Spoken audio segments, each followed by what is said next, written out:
وسلام على عباده الذين اصطفى أما بعد فأعوذ بالله من الشيطان الرجيم بسم الله الرحمن الرحيم وأنكحوا الأيام منكم والصالحين من عبادكم وإمائكم إن يكونوا فقراء يغنيهم الله من فضله صدق الله العظيم سبحان ربك رب العزة عما يصفون وسلام على المرسلين والحمد لله رب العالمين اللهم صل على سيدنا محمد وعلى آل سيدنا محمد وبارك وسلم اللهم صل على سيدنا محمد وعلى آل سيدنا محمد وبارك وسلم اللهم صل على سيدنا محمد وعلى آل سيدنا محمد وبارك وسلم محترم خواتین، اللہ تبارک و تعالی نے جو ہمیں دین دیا ہے یہ مکمل دین ہے۔ ہر موڑ پر ہر شعبے میں ہماری رہنمائی کرنے والا دین ہے۔ ایسا نہیں ہے کہ ہمارے دین نے ہمیں کہیں پر یتیم چھوڑ دیا ہو اور ہماری کسی طرح کی رہنمائی نہ کی ہو۔ باقاعدہ اللہ تعالیٰ نے اعلان کرایا ہے اليوم اکملت لکم دینکم واتممت علیکم نعمتی ورضیت لکم الاسلام دینا، کہ دین مکمل ہو چکا ہے اور اللہ نے دین پسند کر کے ہمیں دے دیا ہے۔ تو اس لیے زندگی کے تمام شعبوں میں دین کو لانے کی فکر ہونا چاہیے۔ خوشی ہو یا غمی ہو، موت ہو یا زندگی ہو، عبادت ہو یا معاملات ہو یا معاشرت ہو یا اخلاق ہو، ہر ایک موڑ پر ہمیں دین کو سامنے رکھنا چاہیے۔ یہ جو سیزن چل رہا ہے یہ شادیوں کا ہے۔ شادیوں کے وقت میں عام طور سے شریعت کو، سنت کو نہیں دیکھا جاتا، خاندانی ریت رواج کو دیکھا جاتا ہے۔ گویا کہ ہر کہنے والا مرد، ہر کہنے والی عورت زبان حال سے یہ کہتے ہیں کہ شادی کے وقت میں ہمیں دین کی ضرورت نہیں ہے، دین کو بالائے طاق رکھ دیا جائے گا اور ہمارے خاندان میں جو رسم و رواج ہوتے چلے آئے ہیں ان کے مطابق ہم شادیاں کریں گے۔ یہ بہت بڑی جسارت ہے اور بہت بڑی حماقت بھی ہے اور بہت بڑی محرومی بھی ہے، اس لیے کہ ہمارے دین میں جب شادی کرنے کا ہمیں طریقہ بتایا ہے تو ہمیں دین کے مطابق ہی اس خوشی کے موقع پر چلنا چاہیے اور رسم و رواج سے اپنے آپ کو بچانا چاہیے۔ آپ دیکھیں شادی کے وقت میں جو پہلا قدم ہوتا ہے وہ منگنی کا ہوتا ہے، منگنی کی جاتی ہے، لیکن شریعت میں منگنی کا ثبوت کہیں سے ملتا ہی نہیں۔ جو منگنی آج کل ہو رہی ہے، عربی میں منگنی کو خطبہ کہتے ہیں۔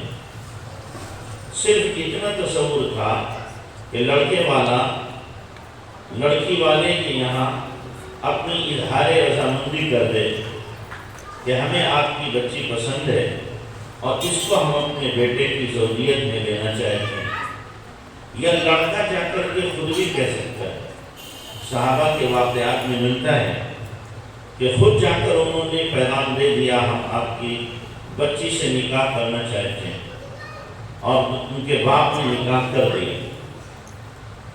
بس اتنا سا تصور ہے منگنی کا، اتنا سا، لیکن آج کل منگنی بھی مصیبت بنی ہوئی ہے، سینکڑوں خرافات کا مجموعہ بن گئی ہے، لاکھوں روپیہ منگنی میں خرچ کیے جا رہے ہیں۔ بلکہ اب لاکھوں سے تجاوز کر کے کروڑوں روپیہ منگنی میں خرچ ہو رہے ہیں۔ باقاعدہ منگنی کے کارڈ چھپ رہے ہیں اور ہوٹلوں کے اندر شادی حالوں میں منگنی ہو رہی ہے۔ جس منگنی کا شریعت میں کہیں سے کہیں تک کوئی تذکرہ نہیں ہے، وہ منگنی ہمارے لیے ایک بہت بڑا خوشی کا پیغام بنی ہوئی ہے، اور اس میں کھلے عام سنت و شریعت کی دھجیاں اڑائی جا رہی ہیں، شریعت کا مذاق اڑایا جا رہا ہے۔ اور مجھے معاف کریں خواتین، اس میں زیادہ تر اثر رسوخ خواتین کا ہوتا ہے، زیادہ تر وہی مجبور کرتی ہیں لڑکے والوں کی طرف سے بھی لڑکی والوں کی طرف سے کہ یہ منگنی ہونا چاہیے، لوگوں کو پتہ چلے۔ اگر لوگوں کو پتہ نہیں چلے گا آپ کی بیٹی کا رشتہ فلاں کے بیٹے سے ہے، فلاں کے بیٹے کا رشتہ آپ کی بیٹی سے ہے، تو کون سی مصیبت آ جائے گی، کون سا آسمان ٹوٹ پڑے گا، زمین پھٹ جائے گی، یا کوئی بلا آ جائے گی اگر نہیں پتہ چلے۔ نکاح ہوگا بس پتہ چل جائے گا۔ شریعت میں جس کا ثبوت نہیں ہے ہم اس کے پیچھے پڑے ہوئے۔ اللہ کے نبی جناب رسول اللہ صلی اللہ علیہ وسلم کی حیات طیبہ کو دیکھنا چاہیے۔ آپ علیہ السلام نے 11 نکاح فرمائے ہیں، کسی میں کوئی منگنی ہے ہی نہیں۔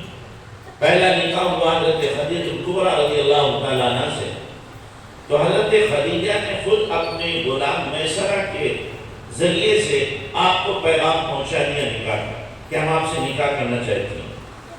اللہ کے نبی صلی اللہ علیہ وسلم نے چونکہ حیا کا غلبہ تھا، آپ نے اپنے چچا کے پاس بھیج دیا کہ میرے چچا سے جا کر کے بات کرو۔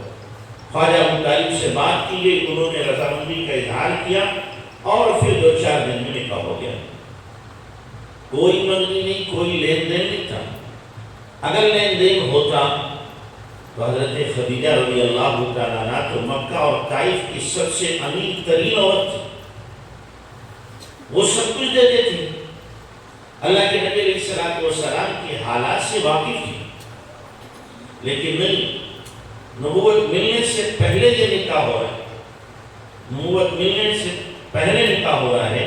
زمانے جاہلیت میں بھی منگنی کا تصور نہیں تھا، اور جب اسلام آیا اور اللہ کے نبی صلی اللہ علیہ وسلم نے نبوت کا اعلان کیا، اور آپ علیہ السلام نے دوسرا نکاح حضرت سودا سے کیا ہے، تو اس میں بھی کوئی منگنی نہیں ہے۔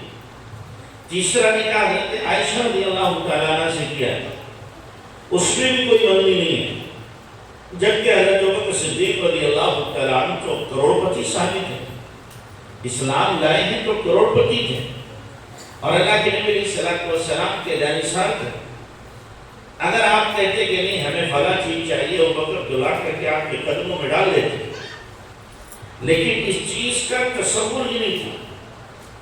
پھر اللہ کے نبی صلی اللہ علیہ وسلم نے حضرت میمونہ سے نکاح کیا، حضرت زینب بنت جہش سے، زینب بنت خزیمہ سے، حضرت صفیہ سے، حضرت حفصہ سے، جویریہ سے، اللہ کے نبی صلی اللہ علیہ وسلم نے ام حبیبہ سے، ان سب سے نکاح کیا، لیکن کہیں 11 نکاحوں میں منگنی نہیں ملتی۔ اور ایسا نہیں ہے کہ غریب خاندان کی بیگمات تھی، نہیں، اکثر روسا اور عمرہ کے گھر کی لڑکیاں تھیں، عمرہ کے گھر کی۔ حضرت خدیجہ تو ابھی تھی خود ہی، حضرت عائشہ حضرت ابوبکر رضی اللہ عنہ کی بیٹی ہیں جو کروڑپتی ہیں، ام حبیبہ ابو سفیان کی بیٹی ہیں جو مکے کے سرداروں میں، حضرت حفصہ حضرت عمر رضی اللہ عنہ کی بیٹی ہیں، صفیہ ہوئی بن اخطب یہودیوں کا سردار ہے، اس کی بیٹی ہے، جویریہ جو ہے شاہ مقوقس نے اللہ کے نبی صلی اللہ علیہ وسلم کے پاس میں ان کو بانی بنا کر کے بھیجا تھا۔ تو امیر گھرانوں کی بیٹیاں ہیں، لیکن اس ہماری رسم کا کوئی کہیں سے کہیں تک تذکرہ نہیں ہے۔ یہ منگنی کی جائے اور منگنی میں لیا جائے اور دیا جائے، کوئی تصور نہیں۔ صحابہ کرام کی زندگیوں میں بھی منگنی کا ثبوت نہیں ملتا۔ وہ سادے نکاح، اتنے سادے نکاح تھے. حضرت سلمان فارسی رضی اللہ عنہ نے حضرت ابو دردہ رضی اللہ عنہ کو بھیجا کہ جاؤ فلاں خاندان کی لڑکی سے میرا رشتہ لے کے جاؤ. حضرت ابو دردہ رضی اللہ عنہ گئے اور انہوں نے کہا ہمیں سلمان سے نکاح کرنے میں عذر ہے، تم چاہو تو تمہارے ساتھ کر لیں. حضرت ابو دردہ نے کہا بہت اچھا. گھر میں گئے تھے رشتہ لے کے وہی نکاح ہو گیا. لوٹے ہیں تو نکاح ہو چکا ہے، باہر حضرت سلمان انتظار کر رہے. تو حضرت ابو دردہ رضی اللہ عنہ جھپے. تو حضرت سلمان فارسی نے کہا کیا ہوا کہ جی کیا بتائیں، وہ تائید ہو گئی ہے، معاف فرمائیں. کیا ہوا کہ جی انہوں نے آپ سے تو نکاح کو منع کیا، ہمارے ساتھ کر دیا. حضرت سلمان فارسی نے اس میں شرم کیا بات ہے، میں نے غلطی کی، تمہارے مقدر میں وہ بچی تھی، میں نکاح کا پیغام بھیج رہا تھا. آج اگر ہوتا تو گولیاں چل جاتی کہ میں نے رشتہ بھیجا تھا تم اپنے ہی ساتھ کر کے آ گئے. لیکن وہاں دل صاف تھے آئینے کی طرح. تو اب وہاں پر نہ منگنی تھی، نہ لڑکے کے لیے جوڑا تھا، نہ جوتے تھے، نہ ساس کے لیے کنڈل تھے، اور نہ نندوں کے لیے کیا تھی بالیاں تھی. کچھ نہیں تھا. نہ خاندان کے دیگر بچے اور بڑوں کے لیے جوڑے تھے. کسی چیز کا کوئی تصور ہی نہیں، کچھ لینا دینا ہی نہیں. ایسا سادگی کے ساتھ نکاح. تو یہ منگنی تھی ہی نہیں، اس کا تصور ہی نہیں تھا. اور اب تو باقاعدہ طور پر پروگرام اس کا منایا جاتا ہے، اور پھر خاندان کے جتنے ہوتے ہیں سب کے لیے جوڑے خریدتے ہیں کہ جی ہمارا ایک داماد ہے، ہمارا ایک بہنوئی ہے، اور اس کے اتنے بچے ہیں، اور ہمارے اتنے نواسے ہیں، اور اتنے بھتیجے ہیں، اور اتنے ہمارے ماموں ہیں، اور اتنے چچا ہیں، اور اتنے تایا ہیں، اور اتنے خالہ ہیں، اور اتنے کیا پھوپھا ہیں، اور ان کی بیگمات ہیں. لہذا حساب سے لانا، حساب سے لانا. اب وہ بیچارہ حساب سے لاتا ہے. سب کے لیے جوڑا اور 500 روپے، اور جو زیادہ قریبی ہیں ان کو کوئی نہ کوئی چیز دی جاتی ہے. کسی کو گھڑی دی جا رہی ہے، کسی کو کنڈل دیے جا رہے ہیں، کسی کو سونے کی چین دی جا رہی ہے، اور کسی کو کیا ہے کچھ اور دیا جا رہا ہے. یہ فقیروں کا ٹولہ ہے جو بھیک مانگنے گیا ہے. یہ فقیروں کا ٹولہ ہے، چاہے مرد ہو یا عورتیں ہوں. کیا آپ کو اپنے گھر میں پہننے کو نہیں ملتا؟ زیورات نہیں ہیں، کیوں دوسرے پر یہ بوجھ ڈالا گیا؟ شریعت کے خلاف یہ کیوں قدم اٹھایا ہے؟ کتنی مرتبہ ایسا ہوتا ہے، یہ غریب گھر کی بچی ہوتی ہے اور وہ قرض لے کر کے قدم اٹھاتے ہیں. ان کے پاس کرنے کو نہیں ہوتا، لیکن اپنی بیٹی کو رخصت کرنا ہے عزت کے ساتھ، تو اس لیے وہ قرضے لیتے ہیں اور لڑکے والوں کی تمام مطالبات کو پورا کیا جاتا ہے. یہ مطالبے ہیں ان کو پورا کرنا پڑے گا، ورنہ ہماری بچی کو تانے ملیں گے، ہماری بچی کو سنایا جائے گا، زندگی اس کی اجیرن کر دی جائے گی. نندے بھی سنائیں گی، ساس بھی سنائیں گی، اور دوسری عورتیں بھی سنائیں گی. اچھا عجیب بات ہے، عورتیں کہتی ہم مظلوم ہیں، حالانکہ عورتیں ہی ظالم ہیں. جو گھر میں بہو جاتی ہے اس کو ستانے والے مرد ہوتے ہیں کہ عورتیں؟ اس کو تو مرد نہیں ستاتے، دیور اتنا نہیں ستاتے، سسر نہیں ستاتا. ستانے والی کون ہے؟ کہ ساس ستائے گی، نندے ستائیں گی، دیگر خاندان کی عورتیں ستائیں گی. عورت پر عورت ظلم کر رہی ہے، اور پھر رونا روایا جاتا ہے کہ جناب ہمارے ساتھ زیادتی ہو رہی ہے. زیادتی خود اپنے اوپر کی جا رہی ہے. آج جب آپ زیادتی کر رہی ہو، جو آج بہو بن کے آئی ہے اس کے ساتھ زیادتی ہو رہی ہے، جب یہ ساس بنے گی تو یہ اپنی بہووں کے ساتھ زیادتی کرے گی. اس لیے کہ اپنی ساس سے اس نے یہی سیکھا ہے، یہی میسج اس نے لیا ہے. اور ہر ساتھ جب بہو بنتی ہے تب یہ سوچتی ہے مجھے ستایا نہ جائے، عزت سے رکھا جائے. اور جب یہ ساس بن جاتی ہے تو ماضی کو بھول جاتی ہے، پچھلا بھول جاتی ہے. اب تو جناب ڈکٹیٹرشپ چلے گی، آمرانہ انداز حاکمانہ ہوتا ہے کہ نہیں میرا حکم چلے گا، اس گھر کی مالکن میں ہوں، جو میں کہوں گی وہ ہوگا. یہ کیا انداز ہے؟ یہ آپ خود ظلم کر رہی ہیں، عورت پر ظلم کر رہی ہے، مرد ظلم نہیں کر رہا. تو اس لیے ہمیں ذرا ہوش کے ناخن لینا چاہیے، سوچنا چاہیے ہم کیا کر رہے ہیں، کس طرح کی زیادتیاں کر رہے ہیں. تو محترم خواتین، آپ اپنے بارے میں سوچیں، غور کریں، اور جو منگنی کی رسم ہے اس رسم کو طے کریں کہ ہمیں ختم کرنا ہے. آپ جتنی بیٹیوں طے کرو گی کہ مجھے اپنے بیٹے کی منگنی میں کچھ نہیں کرنا، 2 آدمی آئیں گے اور آ کر کے بات کریں گے اور بات ختم، چھٹی، کچھ لینا دینا نہیں، کچھ کھانا پینا نہیں. اتنی آسانی ہو جائے گی، یعنی اتنا خرچ کیا جا رہا ہے، اتنا خرچ کیا جا رہا ہے منگنیوں میں، لاکھوں لاکھ روپیہ منگنی میں. مراد آباد میں ایک سال کیا 700 لوگ منگنی میں آئے، منگنی میں 700. آپ اندازہ لگاؤ، کوئی ظلم کی انتہا ہے، یہ سراسر ڈکیتی ہی تو ہو گیا ہے. عورتیں بھی تھی، مرد بھی تھے. ابھی 2 مہینے پہلے ایک منگنی ہوئی، 6 کروڑ روپیہ منگنی میں خرچ ہوا. 6 کروڑ روپیہ دونوں طرف سے منگنی کے اندر خرچ کیا. کیا ہو رہا ہے؟ کوئی کہنے والا نہیں، کوئی بتانے والا نہیں، کوئی سمجھانے والا نہیں. یہی اگر چلتا رہا سلسلہ تو منگنی کرنا ہی مشکل ہو جائے گی، چڑھائی کی شادی کی جائے. 6 کروڑ روپیہ خرچ ہوا ہے. لڑکے کو آدھا کلو کی سونے کی چین دی، آدھا کلو کی. ہر جوڑا جو دیا گیا وہ 50,000 روپے کا برانڈڈ جوڑا. اللہ کی دولت دی ہے، اس کا مطلب یہ ہے کہ ہم اس کی شوبازی کریں، اس کو دکھائیں، اور یوں اس کو فضول خرچی میں، حرام میں خرچ کریں. کیا اس دولت کا حساب نہیں ہوگا؟ اللہ کے پوچھا نہیں جائے گا، سوال نہیں کیا جائے گا. من أين اكتسب وفيما أنفق، کمایا کہاں سے تھا، لگایا کہاں پہ تھا، سب بھول جایا جاتا ہے. ایسے ہی لوگ ہوتے ہیں، اگر ان سے کہا جائے آپ بچیوں کا کوئی اسکول کھول دو تو ان کی جان نکل جاتی ہے، جان نکل جاتی ہے. 6 کروڑ کے کئی اسکول کھل جاتے ہیں، ہائی اسکول. لیکن نہیں، ادھر ذہن نہیں جائے گا، یہاں اپنی شان دکھانے کے لیے حرام میں مال کو خرچ کیا جائے، حرام میں خرچ کیا جاتا ہے.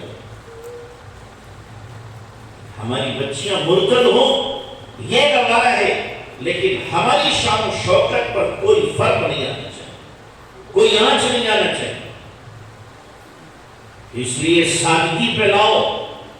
اللہ کے نبی صلی اللہ علیہ وسلم کی جو سنت ہے اس سنت کے مطابق اپنی زندگی گزارنے کی کوشش کرو. اسی میں عزت ہے، اسی میں رحمت ہے، اور اسی میں برکت ہے، اسی میں عافیت ہے، اسی میں خوشیاں ہیں، اسی میں سب کچھ ہے. تو اس منگنی کی رسم سے اپنے آپ کو آزاد کرنے کی کوشش کرو. تو اس لیے جتنی خواتین ہیں آج طے کر کے جائیں کہ ہمیں منگنی نہیں کرنا. اپنے گھر کے مردوں سے بھی کہو کہ ہمیں منگنی نہیں کرنا. یہ ہندوؤں سے چرائی ہوئی رسم ہے، اسلام میں اس کا کوئی تصور نہیں. ہندوؤں سے اس کو چرایا گیا ہے. وہ کرتے تھے، ان کے یہاں تلک تھا، ان کے یہاں جہیز تھا، ان کے یہاں منگنی تھی، ان کے یہاں اسی طریقے سے دیگر چنیوتے وغیرہ تھے.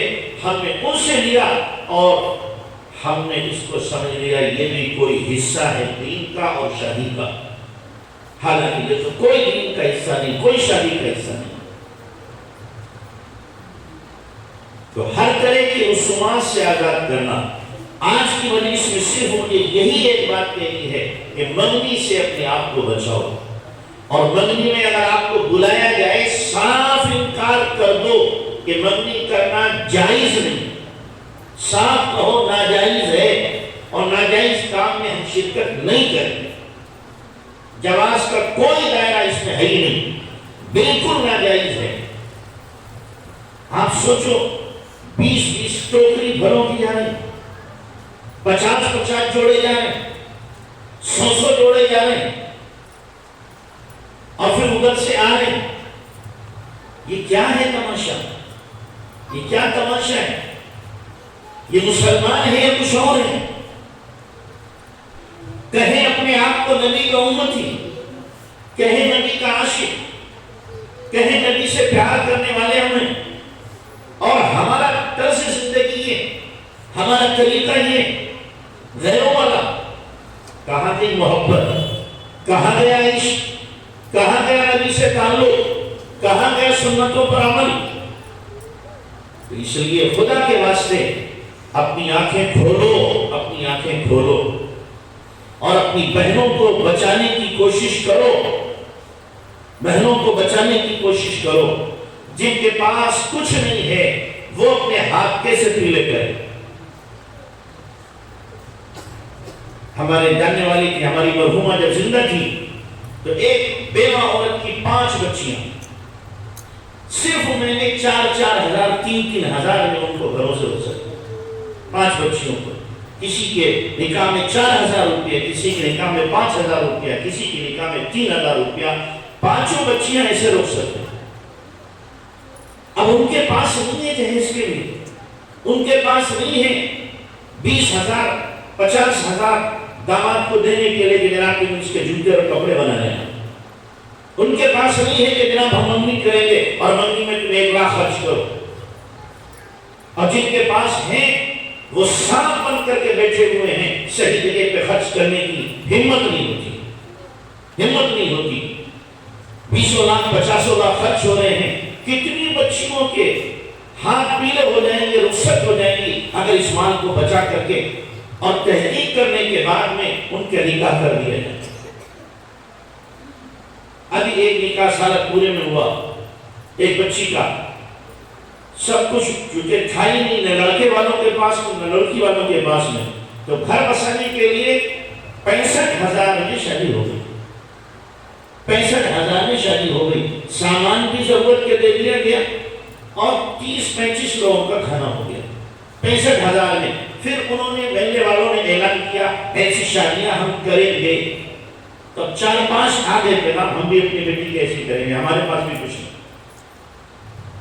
تو یہ طرح ڈالو، یہ طرح ڈالو، یہ رسم ڈالو ایسی سادگی کی شادیوں کی، تاکہ جو ہماری بچیاں جوان ہو کر کے عمر رسیدہ ہو رہی ہیں، جن کی عمر 30 سال سے اوپر 35 سے اوپر ہو گئی، اور صرف اس لیے شادی نہیں ہو رہی ہے کہ ان کے گھر والوں کے پاس خرچہ نہیں ہے، شادی کا خرچہ نہیں ہے. میں نے بتایا تھا میرے پاس بچیوں کے فون آئے کہ ہمارا بھائی کہہ رہا ہے تو کسی کے ساتھ بھاگ جا، ہمارے پاس شادی کرنے کے لیے پیسے نہیں. سگا بھائی اپنی بہن سے کہہ رہا ہے تو اپنے کسی یار کے ساتھ چلی جا. کیوں نہیں جاتی؟ ہمارے لیے مصیبت کیوں بنی ہوئی ہے؟ جا کسی کے ساتھ. جو بھائی اپنی بہن کا سب سے بڑا عزت کا محافظ تھا، وہی اپنی بہن کی عزت کو داؤ پہ لگا. کیوں ہو رہا ہے؟ میں کسی اور کے نہیں سنا رہا، میرے پاس فون آئے بچیوں کے، میرے پاس خود آئے. تو کیا ہمارے دل میں درد نہیں ہے؟ سینے میں دل نہیں ہے ہمارا؟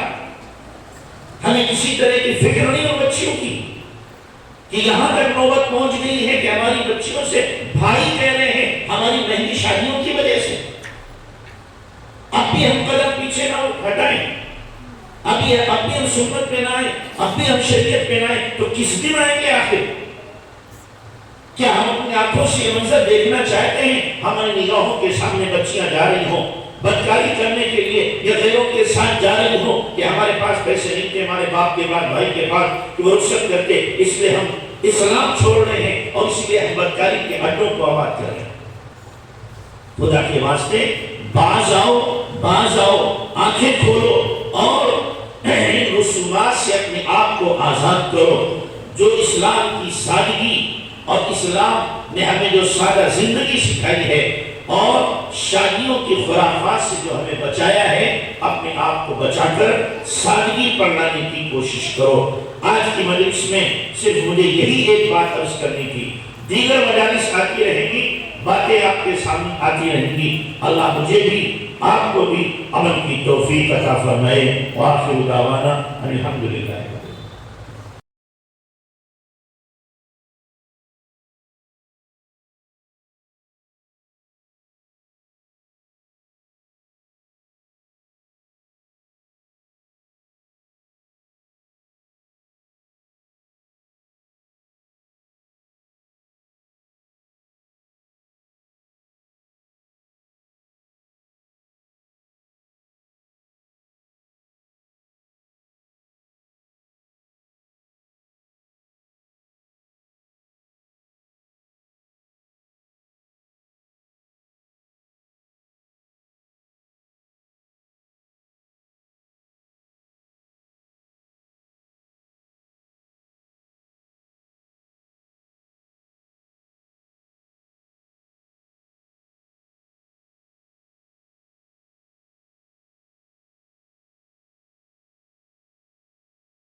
دعا فرمانے مختصر۔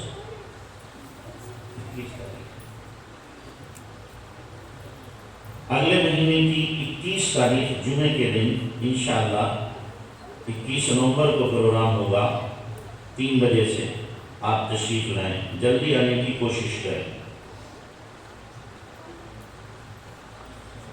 یا ربی یا ربی یا رب، سبحان ربی الاعلی العلی الوہاب، یا رب لک الحمد کما ينبغي لجلال وجهك عظیم سلطانك، اللهم لك الحمد كما انت اهل، وصل وسلم على سيدنا كما هو قهله، وافعل بنا ما انت اهله فانك اهل التقوى واهل المغفرة، اللهم صل على سيدنا محمد وعلى آل سيدنا محمد وبارك وسلم۔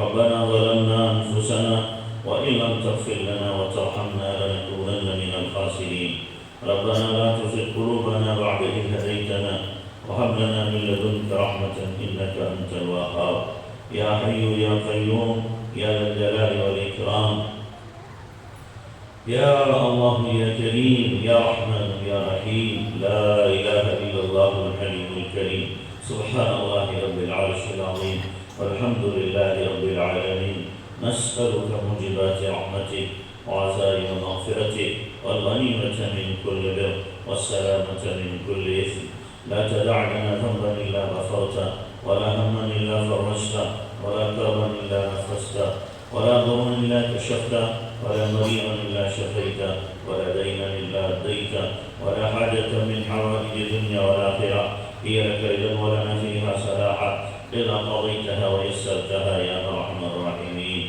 اے اللہ ہمارے گناہوں کو معاف فرما، خطایا سے درگزر فرما، اے اللہ رحم کا، کرم کا، عفو کا، عافیت کا، سہولت کا معاملہ فرما، اللہ دنیا آخرت کی بھلائیاں نصیب فرما، ہر قسم کے شر سے، فتنے سے، فساد سے، بغاڑ سے حفاظت فرما، اللہ اپنے مقبول محبوب مخلص بندے بندیوں میں شامل فرما، اللہ تو ہمیں اپنا بنا لے، اور اپنا بنا رہنے کی توفیق عطا فرما۔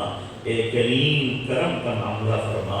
اللہ ہم بہت بگڑے ہوئے بندے ہیں، بہت اچھا بننا چاہتے ہیں، اللہ تیری توفیق کے بغیر نہیں بن سکتے۔ مولا اپنی توفیق شامل حال فرما دے۔ میرے پیارے اللہ ایک کرم کی نظر ڈال دے۔ اللہ ہمارے غلط اٹھتے ہوئے قدموں کو روک دے۔ اللہ قدموں کے بچلنے سے پھسلنے سے ہماری حفاظت فرما۔ دین پر 100% استقامت ہمیں نصیب فرما۔ اللہ سنت شریعت والی زندگی عطا فرما، نیکی تقوی والی زندگی عطا فرما۔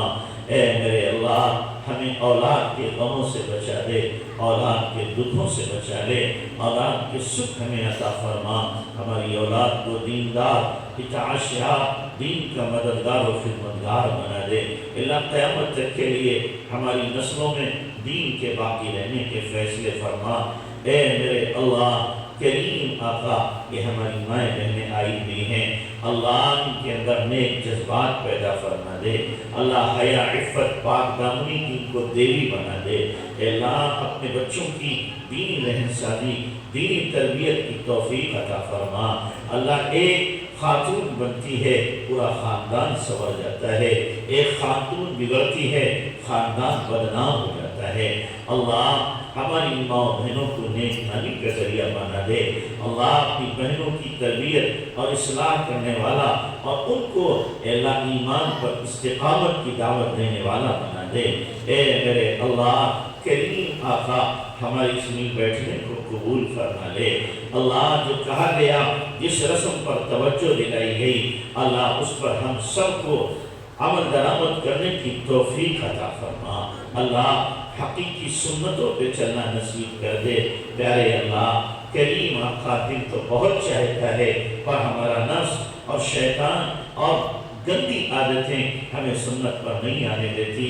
اللہ ہماری اصلاح فرما۔ اے اللہ اپنی محبت، اپنا تعلق، اپنی معرفت ہمیں نصیب فرما دے۔ اے میرے اللہ کریم آقا جتنے بھی مرحومین ہیں سب کی مغفرت فرما، اور خاص طور سے مولانا اسلم صاحب کی اہلیہ محترمہ جو اس سے پہلے موجود تھیں، اللہ ان کی مغفرت فرما، اللہ ان کی مغفرت فرما۔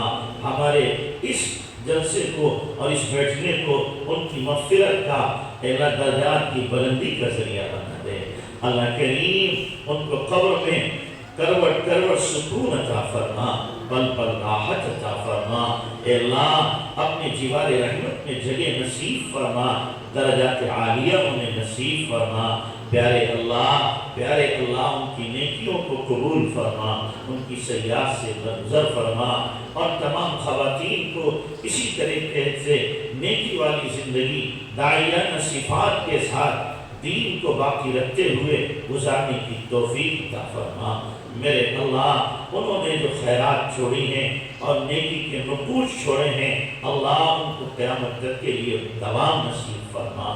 اے میرے اللہ کریم آقا ہمارے گھروں کو مسجد، مدرسہ اور خانقاہ کا نمونہ بنا دے۔ اللہ جتنی ہماری مائیں بہنیں آئی ہیں، ان کے دلوں میں جو جائز مرادیں تمنائیں ہیں، مولا اپنے خزانے غیب سے سب کی جائز مرادیں تمنائیں پوری فرما۔ جن کی خیر کی دعائیں ہمارے نبی نے مانگی، ہمیں کوئی امت کو عطا فرما۔ جن شرور فکر سے آپ نے منع چاہی، ہماری کوئی امت کی حفاظت فرما۔ ہماری دعاؤں کو نہایت اپنے فضل و کرم سے نبی پاک صلی اللہ علیہ وسلم کے سر کے وسیلے قبول فرما۔ جزا اللہ محمد منع ہوا صلی اللہ علیہ وسلم۔